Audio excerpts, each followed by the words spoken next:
রাস্তার পাশ থেকে ডাব কিনে ভুল করছেন না তো? ডাব কিনে খেলে মনে হতে পারে ডাবে আর কি ভেজাল থাকবে, কিন্তু আপনার এই ধারণাটি সম্পূর্ণ ভুল। আপনার অসতর্কতার সুযোগ নিয়ে একদল অসাধু ব্যবসায়ী ডাবের এক পাশে ছোট্ট ছিদ্র করে সিরিঞ্জের মাধ্যমে ভেতরে আসল পানি বের করে নেয়। তারপর সেই খালি ডাবের ভেতরে অন্য কোনো তরল ঢুকিয়ে আবার সেই ছিদ্র বন্ধ করে দেয়। ফলে আপনি যা পান করছেন তা হয়তো আর বিশুদ্ধ ডাবের পানি থাকছে না। এই ভেজালের জাল শুধু ডাবের পানিতেই সীমাবদ্ধ নেই, বরং আমাদের চারপাশের প্রায় সব খাবারই ছড়িয়ে পড়েছে। প্রতিদিন আমরা যেসব মুখরোচক খাবার খাই, যেমন চানাচুর, জিলাপি, ডালপুরি বা সিঙ্গাড়া, সেগুলোর উজ্জ্বল রং আর মচমচে ভাব দেখে আকৃষ্ট হই, কিন্তু এই আকর্ষণীয় রূপের পেছনে লুকিয়ে আছে ভয়ঙ্কর বিপদ। অনেক অসাধু বিক্রেতা ভাজার তেলে মোবিল মিশিয়ে দেয়। এতে খাবারগুলো দেখতে গাঢ় রঙের হয় এবং অনেকক্ষণ মচমচে থাকে। একইভাবে বিস্কিট, আইসক্রিম, লজেন্স বা নানা রকমের মিষ্টিতে ব্যবহার করা হচ্ছে কাপড়ের রং বা চামড়া শিল্পে ব্যবহৃত বিষাক্ত কেমিক্যাল। এইসব রং খাবারের সৌন্দর্য বাড়ালেও আমাদের স্বাস্থ্যের জন্য মারাত্মক হুমকি তৈরি করছে। বাজার থেকে কেনা তাজা ফল বা সবজি নিয়েও নিশ্চিন্তে থাকার উপায় নেই।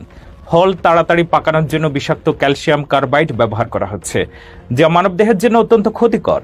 আবার ফল, মাছ বা মাংস দীর্ঘদিন তাজা দেখানোর জন্য ডুবিয়ে রাখা হচ্ছে ফরমালিনের মতো মারাত্মক রাসায়নিক দ্রবণে। এই ফরমালিন পচন রোধ করলেও তা আমাদের লিভার ও কিডনির কার্যকারিতা নষ্ট করে দেয় এবং ক্যান্সারের ঝুঁকি বাড়ায়। সবজি চাষের ক্ষেত্রেও ব্যবহার করা হচ্ছে অতিরিক্ত মাত্রার কীটনাশক, যা ভালোভাবে ধোয়ার পরেও পুরোপুরি যায় না। এই বিষাক্ত রাসায়নিকগুলো খাবারের অংশ হয়ে সরাসরি আমাদের শরীরে প্রবেশ করছে। আমাদের রান্নাঘরের নিত্য প্রয়োজনীয় জিনিস যেমন মশলা, তেল, আটা, ময়দা, সেগুলো ভেজালের হাত থেকে মুক্ত নয়।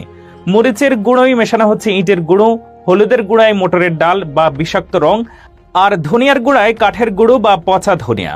ধবধবে সাদা ও মচমচে মুড়ি তৈরির জন্য ব্যবহার করা হচ্ছে ইউরিয়া ও হাইড্রোজেনের মতো রাসায়নিক। সয়াবিন তেলের সঙ্গে মেশানো হচ্ছে সাবান তৈরির পাম অয়েল। এমনকি সরিষার তেল, নারকেল তেল, লবণ, চিনি, চা পাতা, কোনো কিছুই এই ভেজালের তালিকা থেকে বাদ যাচ্ছে না। খাবারে ভেজাল মেশানোর এই প্রবণতা কিন্তু আমাদের সংস্কৃতিতে সবসময় ছিল না।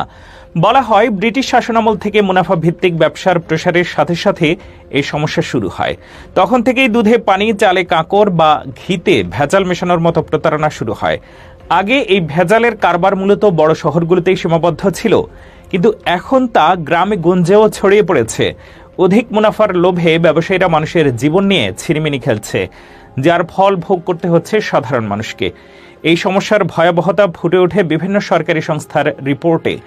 জনস্বাস্থ্য ইনস্টিটিউট থেকে নিয়মিত বাজার থেকে খাবারের নমুনা সংগ্রহ করে পরীক্ষা করে তাদের পরীক্ষায় দেখা গেছে বাজারের বেশিরভাগ ভোগ্য পণ্যের মধ্যেই কোনো না কোনো ধরনের ভেজাল রয়েছে। কোনো কোনো পণ্যে ভেজালের পরিমাণ প্রায় 100%। সয়াবিন তেলে ক্ষতিকর ফলিক অ্যাসিডের মাত্রা সহনীয় পর্যায়ের চেয়ে অনেক বেশি পাওয়া গেছে। সরিষার তেল, পাম অয়েল, আটা, ময়দা, সুজি, বেসন, এমনকি শিশুদের জন্য তৈরি খাবারেও ভেজালের অস্তিত্ব মিলেছে। এই ভেজাল খাবার আমাদের শরীরের এক নীরব ঘাতকের মতো কাজ করছে। প্রতিনিয়ত এসব রাসায়নিকযুক্ত খাবার খাওয়ার ফলে আমাদের রোগ প্রতিরোধ ক্ষমতা কমে যাচ্ছে। এর ফলে সাময়িকভাবে পেটের পীড়া, বদহজম বা ডায়রিয়ার মতো সমস্যা দেখা দিলেও দীর্ঘমেয়াদের প্রভাব আরও মারাত্মক। কিডনি বিকল হওয়া, লিভারের কার্যক্ষমতা নষ্ট হওয়া, স্নায়ুতন্ত্রের সমস্যা এবং ক্যান্সারের মতো ব্যাধির অন্যতম প্রধান কারণ হয়ে দাঁড়িয়েছে এই ভেজাল খাবার। আজ নিরাপদ ও বিশুদ্ধ খাবার পাওয়াটা যেন এক অলীক স্বপ্নে পরিণত হয়েছে।